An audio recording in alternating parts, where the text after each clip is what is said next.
La Vespertina, un podcast del País México. Hola, soy Salvador Camarena y hoy en esta entrega de La Vespertina me tomaré unos minutos más de los habituales para centrar el caso del que hablaremos. Abordaremos el caso Odebrecht, es decir, la corrupción de esa empresa brasileña en nuestro país. O, dicho de otra manera, el caso Lozoya. 18 de agosto de 2017. Conferencia de prensa de Emilio Lozoya. Que jamás he tenido un comportamiento fuera de las normas, la ley y las reglas morales, ni en mi vida como empresario y mucho menos a la que estaba sujeto como funcionario público. A mí nunca me corrompieron. Lo primero que hay que decir es que esto lo debió haber procesado el gobierno de Enrique Peña Nieto. El caso surgió en diciembre del 2016 en una corte en Estados Unidos, en Nueva York, donde funcionarios de Odebrecht, una enorme compañía brasileña, revelaron y confesaron la trama de corrupción que habían involucrado a múltiples países en multimillonarios sobornos. En el caso de México se hablaba de 10.5 millones de dólares. Eso fue diciembre de 2016. El titular de entonces de la Procuraduría General de la República era Raúl Cervantes, quien renunciaría en octubre del 2017. La PGR quedó acéfala durante lo que restó del sexenio de Enrique Peña Nieto. Entonces la primera duda es por qué Peña Nieto no juzgó a Emilio Lozoya. En agosto del 17 se conocieron las declaraciones de los funcionarios de Odebrecht donde revelaban que fue a Emilio Lozoya, exdirector de Pemex, al que dieron 2 entregas de sobornos. 4 millones de dólares en el 2012, cuando estaba en la campaña de Enrique Peña Nieto, y según eso eran pagos por servicios ya prestados, eran pagos de buena voluntad por algo que le debían, pero una promesa de 6 millones de dólares más por si les daba unos contratos una vez que empezara el gobierno. La primera falsedad en la que han incurrido las 3 personas que sí se encuentran acusadas del delito de corrupción y que supuestamente declararon en Brasil y salió publicado en los medios de comunicación, es que dicen conocerme. A la única persona que conozco, y que de eso hay evidencia, es a Luis Alberto de Meneses Güeñes.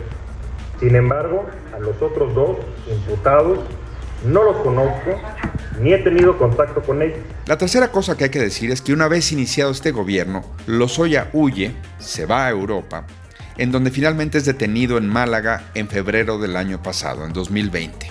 De ahí, tras negociar con la Fiscalía General de la República, regresa en julio del año pasado. En agosto, se da a conocer su declaración, y entonces, en un sugerente video, el fiscal Alejandro Gertz Manero habla de que el dinero de Odebrecht se usó, 1, para pagar la campaña de Enrique Peña Nieto, o parte de la campaña, pagos ilegales por supuesto, y que esto habría sido por órdenes de Luis Videgaray, jefe de la campaña de Peña Nieto y luego secretario de Hacienda y de Relaciones Exteriores del mismo, y del propio presidente Enrique Peña Nieto. También se habría usado parte del dinero para pagarle a legisladores panistas, por supuesto, hay uno mencionado de Morena y hay uno mencionado del PRI, pero sobre todo panistas, y también que se habría utilizado en otros sobornos. Total, que ahí en el video de Gertz Manero se habla de cientos de millones de pesos, mucho más dinero del que equivaldrían los 10.5 millones de dólares que se reconocieron en una corte en Nueva York. En la carpeta de investigación que acabamos de revisar con mis abogados, no existe un solo elemento de prueba o evidencia que acrediten que yo recibí dinero, ni de ellos, ni de nadie. El cuarto punto que hay que decir es que Odebrecht venía trabajando en México desde el año 2005 y su técnica era la misma: sobornar, ganar obras, ganarlas a bajo precio y luego elevar sus costos. Era su mecánica de corrupción. Quinto elemento. Lozoya se ha acogido, pues, una vez que regresa de Europa, a lo que se llama criterio de oportunidad. Él dice: yo voy a revelar lo que sé con tal de obtener beneficios. Para tal cosa tiene que hacer 2 compromisos. 1, probar lo que dice, y 2, reparar el daño. Hoy, por las revelaciones de Lozoya, ya está en la cárcel un ex senador del PAN, Jorge Luis Lavalle, y está siendo perseguido el ex candidato presidencial Ricardo Anaya. Sexto punto. En esta reparación del daño no queda claro cuánto dinero va a regresar Lozoya. Se habla más bien de perseguir a panistas con las declaraciones de Lozoya. Punto número 7. Tras conocerse el sábado imágenes de Lozoya, de Emilio Lozoya, en un restaurante de las Lomas de Chapultepec cenando, muy quitado de la pena, ha surgido la polémica. ¿Por qué la disparidad del trato? ¿Por qué a Rosario Robles, que se presentó voluntariamente en un juzgado, lleva 2 años en la cárcel? En cambio, Lozoya cena en el Hunan. ¿O por qué se quiere encarcelar por delincuencia organizada y lavado de dinero, presuntamente, a exfuncionarios y científicos del CONACYT? Mientras Lozoya fuma y bebe con sus amigos en un restaurante de Las Lomas. Octavo punto. Lo que está en juego es la credibilidad del presidente Andrés Manuel López Obrador, que ha prometido el combate a la corrupción y el combate a la impunidad. Y lo que hoy no se sabe es si tiene el fiscal Gertz Manero un caso sólido, porque mucho ha declarado Lozoya, pero poco ha probado. Punto número 9. Mucho de lo que hoy conocemos del caso Odebrecht se lo debemos no a la fiscalía, sino a los periodistas, a esos que ataca en muchas ocasiones el presidente López Obrador. ¿Quién le está tomando el pelo a quién? Porque Lozoya solo ha hecho una denuncia y no tiene todavía el beneficio del criterio de oportunidad. Puede acabar en la cárcel en cualquier momento. Pero le ha prometido cosas al fiscal. El fiscal le toma el pelo a Lozoya, le está haciendo creer que le va a respetar el acuerdo. Lozoya le toma el pelo al fiscal, le está haciendo creer que puede probar sus dichos. Para responder eso, aquí en La Vespertina, hoy conversamos con Estefanía Medina, abogada de la organización Tojil, que mucho ha hecho esta organización en su joven vida para combatir la corrupción del sexenio pasado y del presente. También contesta la pregunta Juan Becerra Costa, periodista de Capital 21 y columnista de La Jornada. Paola Zavala Saeb, activista por los derechos humanos, también nos da su punto de vista. Ella plantea claramente que mientras Lozoya cena en Las Lomas, 90,000 personas están en la cárcel hoy en México sin haber sido encontradas culpables del delito que se les imputa. Es decir, que podrían estar en libertad enfrentando los cargos que les han levantado. También contaremos con la opinión de Roberto Gil Suart, abogado y ex legislador panista, y por supuesto, opinará también, no podía ser de otra manera, la autora de las fotografías del escándalo, Lourdes Mendoza. No existe prueba alguna, evidencia o elemento que sustente los dichos que pretenden involucrarme en esta situación. La Vespertina. Pato Pequín al habla. En un minuto, Sí. ¿quién está jugando con quién? La fiscalía con Lozoya, Lozoya con la fiscalía, Lozoya con nosotros, el presidente con todos, todos con el presidente. ¿Quién está jugando con quién? Sin duda Lozoya. El mentiroso es Lozoya. Y está comprobadísimo. A ver, aquí no hay duda que el criminal confeso es él. Estamos de acuerdo. Él ya aceptó que sí recibió el soborno de Odebrecht. El directivo, el CEO de Odebrecht en su momento, Luis Menéndez Weil, ante el Departamento de Justicia de los Estados Unidos, declaró cuando estalla el escándalo a nivel mundial, sí, yo le mandé a Lozoya $10.5 millones en transferencias. Y todo el trazado del dinero de cómo llegó a través de transferencias a las cuentas de Lozoya. Y si no me quieren creer a mí, pues vayan y pregúntenle a Santiago Nieto, que eso lo tiene perfectamente trazado. Lourdes Mendoza reveló las imágenes que provocaron la tormenta en la que está metida la administración del presidente López Obrador. Lourdes, estamos grabando esto 3 días después de ocurrida tu revelación. Lozoya tenía entonces estos depósitos, son traceables, como tú dices. ¿Por qué la fiscalía le cree esta versión donde ahora sucede que ese dinero era para pagar sobornos, para pagar una campaña? ¿Tú crees en esa versión? Por supuesto que no. Y mira, ya en el periódico El Financiero, a finales de agosto, el 27 de agosto, si no mal recuerdo, hice una columna que se llama La multiplicación de los panes brasileños, porque pues estos $10.5 millones le alcanzaron para todo. O sea, se multiplicaron como en las épocas, ¿no?, de Jesucristo. Ajá. Le dieron el dinero a él. Él con eso se compra una de sus casas. Luego, él le da dinero a la campaña de Peña, pero se lo da él porque él lo decide. Y no es que yo creas en lo que yo te digo o no. Está en las declaraciones, te repito, de Luis Menéndez Weil ante el Departamento de Justicia de los Estados Unidos. Y dicen, sí, nosotros lo sobornamos a él para que él quedara guapo en la campaña de Peña, lo pusieran en Pemex, me diera tula y pudiera yo conseguir más contratos. Para que me entiendas, el meollo de este asunto es, de acuerdo con los dichos de Lozoya, es que Luis Videgaray, en contubernio con Enrique Peña Nieto, deciden en asociación delictuosa, unirse en cohecho con los panistas y con no sé cuánta gente para venderle a Odebrecht la soberanía energética del país. A cambio de $10.5 millones, neta, también son bien poquiteros. o sea, es que es así de ridículo. Me da mucho gusto de nueva cuenta recibir aquí en La Vespertina a Paola Zavala Saeb, que es presidenta de Ocupa. Hola, Paola. ¿Cómo estás, Salvador? Han sido polémicas las imágenes difundidas hace unos días con respecto, ya todo el mundo lo sabe, Emilio Lozoya, exdirector de Pemex, señalado por la corrupción de Odebrecht y único, digamos, testigo de la Fiscalía General de la República en un restaurante muy conocido de Ciudad de México. Paola, ¿quién se ríe de quién? Es decir, ver ahí a Emilio Lozoya, hubo gente que llamó y dijo, no, el Hunan, el restaurante, no debería haberlo dejado entrar. Bueno, pues perdón, hay una política que prohíbe la discriminación. Es decir, pues el Hunan, ¿qué? ¿Tú cómo lo ves? Tú eres abogada, tú procuras los derechos humanos, tú eres una participante del debate. ¿Cómo lo ves, Paola? Pues yo lo veo muy desigual, porque te voy a contar algo. Lo que pasa aquí es que el señor está enfrentando un proceso penal con una medida cautelar que consiste en un brazalete electrónico. Entonces, en efecto, él puede ir a donde sea mientras tenga el brazalete electrónico. Pero ¿cómo llegamos al brazalete electrónico? El brazalete electrónico es una de las 18 medidas cautelares que aparecen en la ley, en la ley penal, como parte de las medidas que se pueden tomar para que una persona no salga, ¿no? No se sustraiga. Sustraiga es la palabra que usan. La más común es la prisión preventiva oficiosa, ¿no? El 40% de las personas en prisión están en prisión preventiva oficiosa porque el Estado se siente incapaz de mantener a estas personas cerca de los procesos penales y entonces los mete a la cárcel en lo que averigua, ¿no? Lo que creo que indigna, o por lo menos a mí me indigna mucho, es que las personas que están en prisión preventiva oficiosa generalmente son personas pobres y estas personas no pueden pagar, por ejemplo, el brazalete. El brazalete cuesta. Entonces, estamos hablando de una justicia que es distinta para los ricos que para los pobres, ¿no?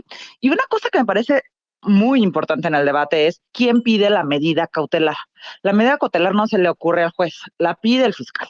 El fiscal, el que acusa, le dice al juez, oye juez, esta persona se va a ir. Entonces yo necesito que la tengas en la cárcel. O no, yo creo que con que venga a firmar está bien, ¿no? Entonces fue el fiscal el que pidió esta medida diversa en la que evidentemente la pasa mucho menos mal que las personas que están en la cárcel en prisión preventiva en su proceso. Entonces, creo que el tema no es que él, no es la medida cautelar que él tiene, él sí la tiene y otros muchos no la tienen. Y ese es el privilegio. ¿Quién se ríe aquí de quién? Pues todos. O sea, cuando hablas de cambiar un sistema de justicia, ¿no? Cuando dices primero los pobres, y siguen siendo los pobres los que van a la cárcel, siguen siendo los pobres los que no tienen defensa adecuada, siguen siendo los pobres los que no tienen dinero para poder pagar su brazalete y tener este tipo de privilegios en la justicia. Entonces, una justicia que es a partir de privilegios, pues no puede llamarse justicia. Pero no estamos aspirando a ser justos. Creo que eso es como lo que a mí me duele más, ¿no? O sea, la justicia nunca ha sido el plan. O sea, dicen es que la fiscalía es autónoma, pues en el papel, ¿no? Pero todos vimos lo que pasó con Cienfuegos, estamos viendo lo que pasa con Lozoya, estamos viendo lo que pasa en el CONACYT. A uno no le encuentran nada y ni siquiera proceso lo vinculan, que es Cienfuegos. A este lo vinculan a un proceso en libertad y a lo que pasó con las personas del CONACYT les piden para ellos y prisión, ¿no? Y todo eso lo hace el fiscal. El presidente se ríe de todos, Lozoya se ríe de todos y Hertz Manero también se ríe de todos. El poder se ríe de la justicia. 26 de junio de 2019. Javier Coello, entonces abogado de Emilio Lozoya. El licenciado Lozoya, desde el 2017, ha venido siendo objeto de una campaña pública de defenestración. Ante los medios de comunicación ha sido acusado, juzgado y condenado sin pruebas o evidencia por hechos de los cuales él no es responsable. Si quieren realmente encontrar y castigar a los culpables, no es el licenciado Emilio Lozoya al que tienen que voltear a ver. Roberto Gil, tú has seguido de cerca este caso. Lo que dice Lozoya, ¿es cierto? ¿Es probable? ¿Es falso? ¿Cuál es tu lectura de todo el tema Lozoya? Mira, yo creo que ha quedado ya de manifiesto que la declaración, las declaraciones, porque nada más en términos de carácter de espontaneidad de una confesión, lleva 5 ampliaciones el señor Lozoya. Y en las distintas ampliaciones corrige tiempos, modos y circunstancias. De hecho, las cambia. Un día dice que se entregó el dinero en un lugar y luego en la siguiente declaración modifica el lugar, modifica las personas. El testimonio del señor Lozoya está respaldado por personas que casualmente están muertas, Salvador. Una persona que supuestamente es la que recibió el dinero de los brasileños y que se le entregó a otra persona muerta. Una persona que supuestamente hacía las entregas en efectivo a ciertas personas muerta. En la carpeta de investigación obra prueba de que los recursos están en las cuentas del señor Lozoya y de las empresas que utilizó el señor Lozoya para recibir el soborno de Odebrecht a cambio de una obra en Tula, una obra de Pemex en Tula. Ahí consta que el dinero nunca tuvo otro destinatario más que él mismo. ¿Pero qué pasó?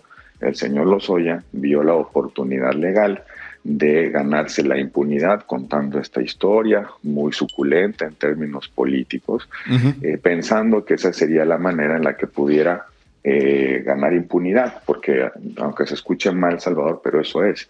El criterio de oportunidad transige entre la impunidad de una persona, la no responsabilidad de una persona, con el interés social público de desmontar, de develar una trama delictiva mayor, que interesa más a la sociedad perseguir esa trama mayor que el criterio de oportunidad.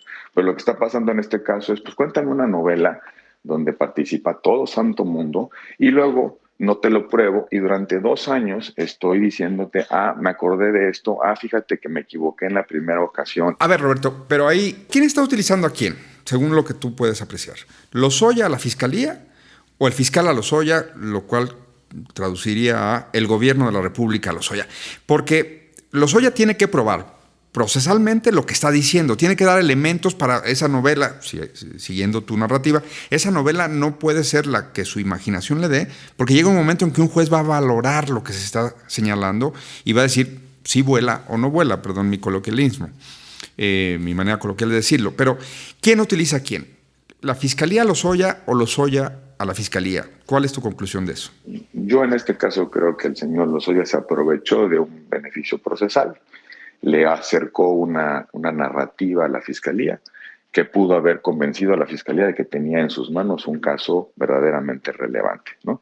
Y hay que tener en cuenta, Salvador, el contexto del asunto. Es el caso de Odebrecht. El señor Lozoya lo que hace es le despierta el interés a la fiscalía precisamente en relación con un asunto que ha dado mucho que hablar en el mundo, que ha provocado que más de una decena de países han llevado a la justicia a políticos, a personajes. Sí, a presidentes, expresidentes, vicepresidentes, directivos de partidos, todo el mundo. Todo el mundo. Yo creo que ahí lo que sucedió es que la fiscalía le creyó al señor Lozoya la historia que contó o que le quería contar. Lo cierto es que la fiscalía lo que hoy no puede decir es que ese caso está avanzando. Mira, es tan sencillo como lo siguiente. Odebrecht declaró en Estados Unidos que los recursos que había entregado en México no fueron para ninguna reforma, que fueron precisamente un presoborno y un soborno al señor Lozoya por una obra en específico. Qué casualidad, supuestamente Odebrecht pagó unos legisladores para hacer una reforma energética y no es una empresa petrolera, Salvador. Claro, es una constructora. Es una constructora. El fiscal es, perdóname, tan poco ducho, tan poco diligente.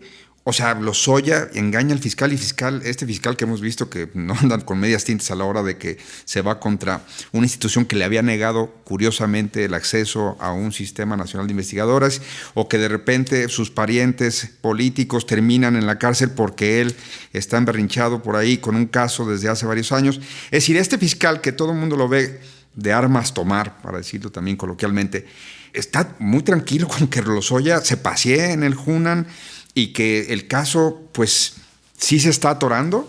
Yo lo que creo es que el fiscal está siguiendo una estrategia que utilizan muchas fiscalías en el mundo. ¿Y cuál es esa estrategia? Vas provocando delaciones entre los entornos más inmediatos de una trama delictiva.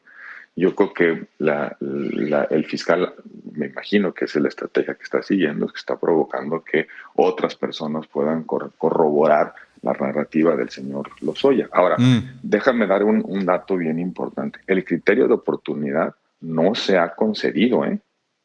El fiscal no ha concedido el criterio de oportunidad. De hecho, las delaciones que formuló el señor Lozoya se hicieron en calidad de denuncia, Salvador. Ya. No en calidad de criterio de oportunidad. Yo creo que el fiscal en eso está siendo muy cuidadoso, por lo menos le tiene duda de que lo que le está diciendo el señor Lozoya es cierto.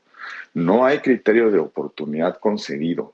Lo que presentó el señor Lozoya una vez que se declaró confeso en la audiencia, el criterio de oportunidad lo solicitó, pero formulando una denuncia. El denunciante de todas esas demás personas no es la fiscalía, es el señor Lozoya a partir de su confesión. Entonces, él confiesa en la audiencia de imputación, cuando lo llevan ante el juez para que escuchara la acusación. Él dice, sí, yo hice todo esto, pero lo hice porque me dio instrucciones, tal fulano, por la reforma, etcétera.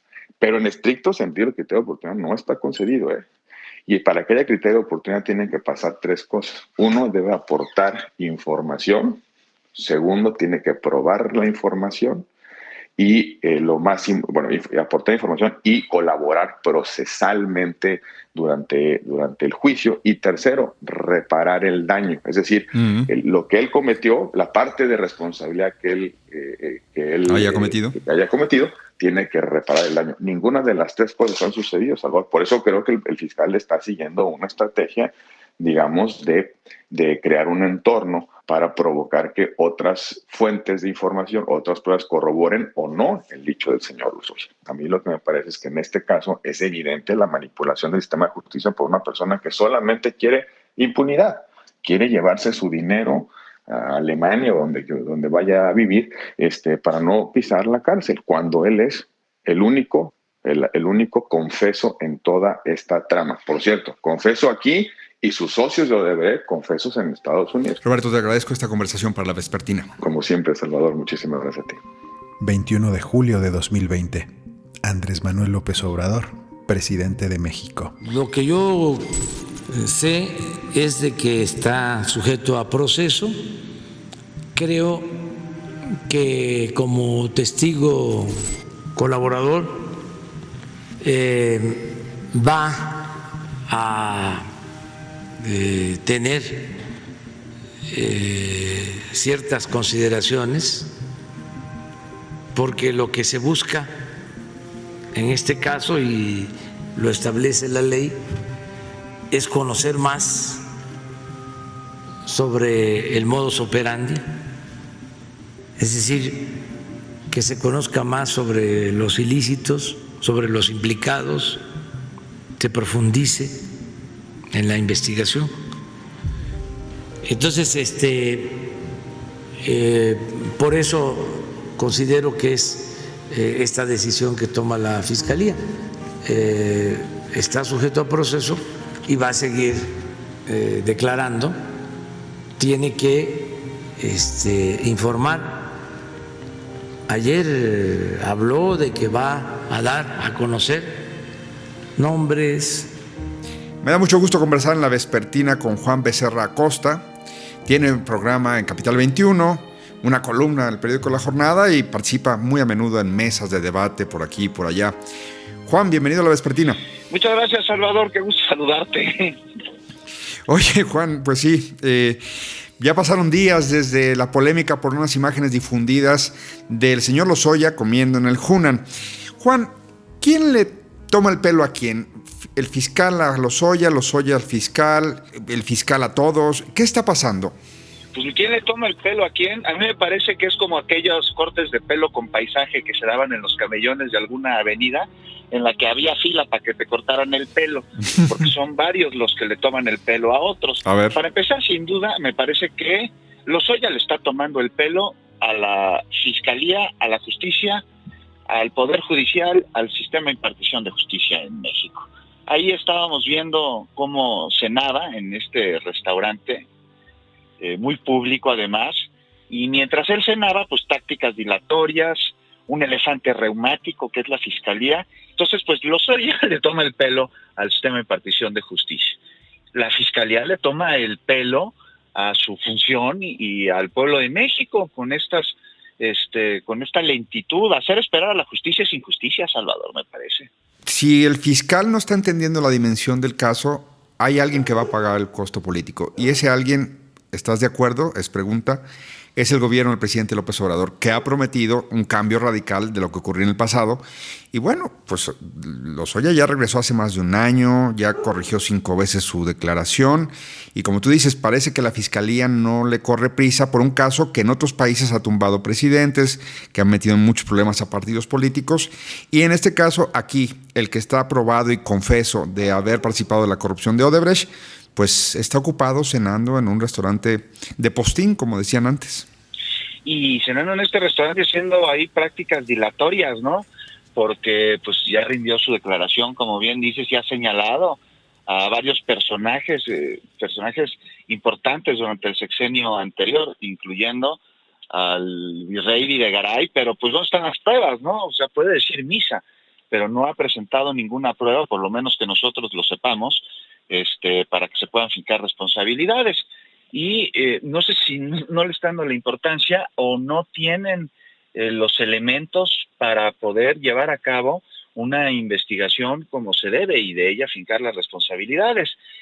No sé, Salvador, a mí también me parece que pues el gran perdedor sí podría ser el gobierno, pero no olvidemos que la Fiscalía pues, es un ente autónomo. Autónomo del gobierno federal. Ahora el Senado podría llamarlo a cuentas, Juan. Sin duda alguna, y no solo podría, me parece que debería en este ejercicio de transparencia que se está buscando, porque la bandera fuerte del gobierno actual es el combate a la corrupción y acabar con su prima hermana, que es la impunidad. Y en este caso no se ve que esté sucediendo. Bueno, pues nos vemos próximamente en el Hunan. ¿Qué te parece, Juan? Pues solo si le pasas la cuenta a Lozoya, mientras él no se la pase a la Fiscalía, porque entonces indirectamente la terminaríamos pagando los mexicanos. A lo mejor nosotros la pagamos y no nos hemos dado ni cuenta. 28 de septiembre de 2021. Mensaje en redes de Ricardo Anaya. Finalmente me entregaron la carpeta con la acusación por la que López Obrador me quiere meter 30 años a la cárcel. Estas 76 cajas contienen 135,388 hojas. No me la querían dar, aunque era mi derecho. 12 veces las tuve que pedir por escrito. Y ya entendí por qué no me querían entregar la información. Muy poco de esto se refiere a mí. Pero en lo que sí se refiere a mí, encontré un montón.